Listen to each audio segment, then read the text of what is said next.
Assalamualaikum warahmatullahi wabarakatuh, sahabat tani Rudian.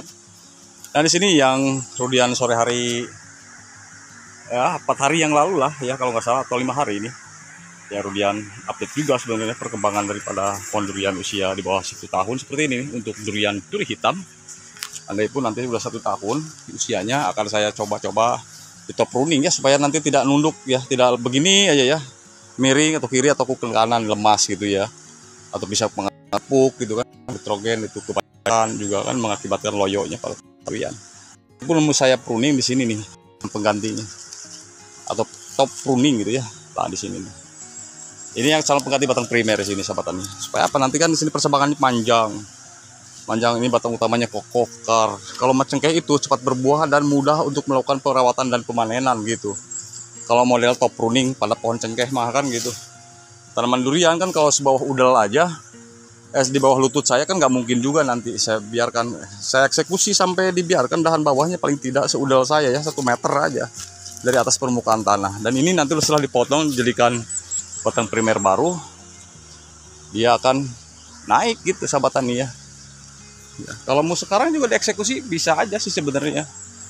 Sebenarnya bisa kan, cuma takutnya sore hujan ya. Saya juga bawa plastik harus dibungkus biar gak dia busuk kena air hujan gitu. Pastiin pun saya nggak bawa. Nah, ini barusan ya kan kemudian bahas juga di sini. Selain bawahnya dulu lubang tanamnya dikasih humus dari daun bambu yang kering ya, sebagai deposit nutrisi untuk pertumbuhan tanaman duri hitam saya di sini ya kan. Dibantu juga NPK ya kan setelah 40 hari masa tanam. Terus kemudian barusan tadi pagi ini sebelum melanjutkan rutinitas rudian yang lainnya, bawa jerami 1 karung gede dipadatin untuk beberapa pohon di sini, untuk 3 pohon sahabat tani, duri hitam, musangking dan duri hitam. Duri hitam yang baru 5 bulan 6 bulan itu masa tanam. Jadi kan masih di bawah usia 1 tahun gitu. Tapi hasilnya boleh lihat ya. Itu pipa-pipa air penyiraman tuh di bawah. Ya di situ juga banyak irigasi, nggak susah juga. Di atas juga banyak air tuh. Kalau mau musim kemarau siram kemarin. Kalau tidak ada air, saya pasti timbul juga dengan kompos-kompos dengan daun-daun yang kering gitu kan. Gedebok pisang dibelah, makanya saya tumpang sari dengan pohon pisang selain membantu menaungi dari penetrasi sinar matahari di masa vegetatif tanaman durian. Dan gedeboknya juga manfaat, selain gedeboknya juga manfaat untuk sebagai mulsa di atas permukaan tanaman durian supaya tidak evaporasi lahan dan penguapan lebih hebat, lebih keras gitu ya. Buah pisangnya juga seperti ini manfaat, apalagi ini pisang tanduknya, si rajanya pisang ya kalau tempat saya nih, tidak lawan ini. Namanya harga, rasa buahnya juga ya kan. Di Pelabuhan Ratu Jawa Barat nih 2000 pohon pisang ya meledak-meletup lah. Tiap minggu saya panen ya, 2 minggu sekali kalau bahas soal pisang. Nah begitu sahabat tani ya, jadi saya selalu manfaatkan ketika ada panen. Kalau tidak ada panen kan nggak mungkin juga saya hari-hari harus pakai jerami kan. Ya jadi humus atau humat ya. Humat itu kita beli asam humat itu. Asam humat itu sebetulnya untuk pembenahan lahan, sebenarnya bukan pupuk aja. Yang tadinya lahan rusak terdegradasi oleh sifat fisik kimia dan biologi tanah karena pupuk-pupuk kimia dibenahi oleh asam humat ya kan gitu. Nah, asam humat harus dibeli, bagus lagi hasil limbah alam nih.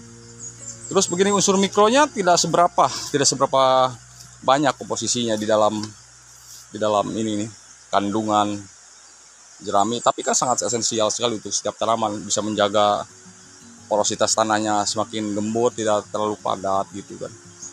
Begitu sahabat tadi. Nah ini rumput pun di sampingnya bolehlah dibersihkan kan gitu. Dan bukan tidak pernah dibersihkan, saya bersihkan terus karena saya tiap hari ke kebun untuk kontrol update gitu. Nah jerami juga yang bagus udah seperti ini, lapuk, dingin kan, udah lembab tuh, apalagi basah ini ya. Kalau masih baru dipanen padinya tuh, baru diarit tuh, jangan sekali-kali coba ya,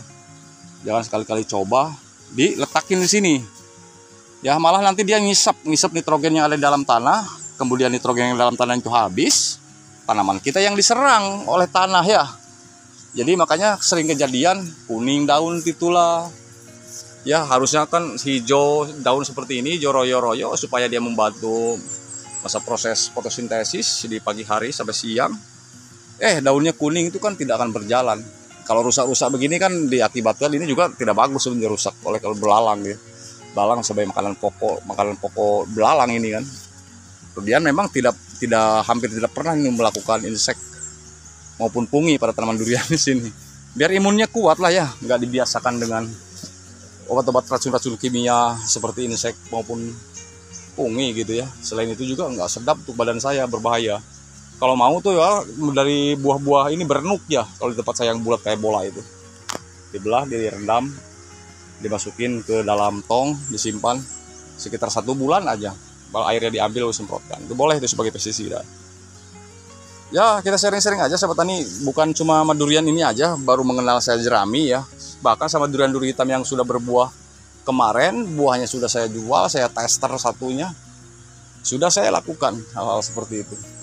Dari kotoran hewan yang sudah difermentasi juga, terus dampaknya bagaimana ya kan, dengan kotoran hewan yang difermentasi, organik, petroorganik, pupuk kimia, NPK majemuk, sudah semua saya rasa sahabat tani ya. Konsekuensinya ada itu, plus minusnya ada dalam pupuk itu. Mau pupuk langsung dari toko, mau pupuk langsung dari dari kita sendiri bikin ya, alam itu ada sahabat tani, lebih aman kayak gini, asal jeraminya jangan sampai yang masih hijau.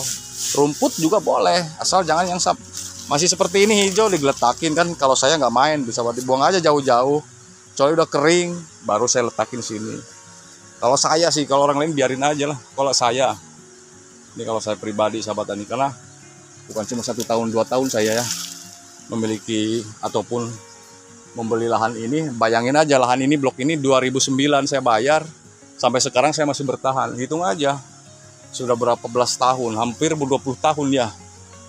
Sekarang tahun 2025 gitu kan sahabat tani, itu bukan main-main tuh, hampir 20 tahun. Nah, belum lagi dari kecilnya saya ke sini terus ya, dari kecil tuh bayangin ikut ngekek orang tua ke kebun. Sedikit enggaknya ilmu-ilmu dari orang tua saya curi ya, saya pelajari gitu. Begitu sahabat tani. Jadi mohon maaf di sini saya bukan emosi ya, kita sharing aja seputaran pada pohon tanaman durian, duri hitam, jerami yang layak kita aplikasikan sebagai humus atau kompos. Jerami yang seperti ini ya, tuh inilah jerami yang sudah layak kita aplikasikan ke pohon durian, duri hitam atau durian apa saja yang khususnya masa vegetatif maupun masa generatif. Ini kalau nggak salah fosfor, kalium, dan nitrogen, fosfor, kalium. Ini kaliumnya tidak banyak juga sih, berapa 0,1% aja kalau nggak salah nitrogen, nggak masalah. Nitrogen bisa dibantu dengan air hujan juga, dan dibantu dengan pupuk-pupuk organik ataupun organik kotoran hewan yang difermentasi. Terus kemudian dari kimianya bisa dari pupuk-pupuk ya NPK gitu ya, yang khusus untuk ukir daun dan untuk gandasilnya gandasil D. Kalau memang mau disemprotkan untuk dijadikan nutrisi daun sebagai untuk mempercepat proses pertumbuhan tanaman durian. Kalau pupuk NPK Ponska bolehkah disemprotkan? Boleh, tapi jangan dekat-dekat, tolong jangan dekat-dekat dengan batangnya ataupun kena daunnya. Tanahnya aja dikocor gitu maksudnya. Semprot tapi kocor ke tanahnya, jangan kena nyemprotkan ke daun, ke batang, rosa nanti. Itu kan sifatnya kimia ya. Kalau kecuali POC itu organik cair, silahkan boleh. Kalau mau lihat musangkingnya udah sering-sering ya, musangking yang di sana saya liatin, di-upload di video. Ya atau bosan ya sahabat tani, ini aja lah. Ya nanti ini terus akan saya jaga terus perkembangannya akan semakin melebar ke sini. Sini sebagai jalan rutinitas orang, akan saya alihkan jalan ke sini dan saya bersihkan, jangan lewat sini. Nanti ketubruk lah ya dahannya. Sudah 4 tahun atau 3 tahun udah di sini nanti dahannya tuh, cabangannya ya, batang sekundernya. Makanya jalan akan saya alihkan ke sebelah sini. Ini pun akan saya pagar juga ya, biar rutinitas orang tidak lewat sini. Ini asalnya juga dipagar sama saya, cuma orang lain bongkar gini untuk memperbaiki saluran air. Tidak apa-apa, yang penting durian saya tidak dirusak ya. Begitu sahabat tani Rudian, semoga bermanfaat dan insya Allah untuk beberapa pohon di tahun ini kemarin akan saya latih berbuah di usia 5 tahun. Akan saya latih montong, musangking, dan duri hitam yang belum berbuah akan saya latih. Yang udah berbuah pun akan saya buahkan juga semaksimalnya mungkin buahnya ya, karena sudah 5 tahun ke atas. Untuk tanaman durian vegetatif, bibit usia tanam 1 meter 50 cm Itu sangat ideal sekali sahabat tani. Bibitnya 1 meter 50 cm pertama tanam. Sekarang tingginya super sekali, besar banget gitu. Oke sahabat tani, saksikan terus video sampai selesai ya untuk update di video durian berikutnya seputarannya tentang tanaman durian. Inilah jerami yang layak. Tidak ada jerami, daun mahoni, daun bambu, semua itu baik, yang penting udah kering. Itu aja. Saya tidak menyarankan yang daunnya udah atau daunnya masih hijau. Nanti habis nitrogen yang dalam tanah dihisap. Ketika nitrogen habis di dalam tanah, maka daun durian kita akan rusak juga ya. Kuning sahabat tani. Terima kasih. Salam hormat, monggo sahabat tani. Ketemu lagi di video durian berikutnya seputaran tentang tanaman durian. Dan akhir kata assalamualaikum warahmatullahi wabarakatuh.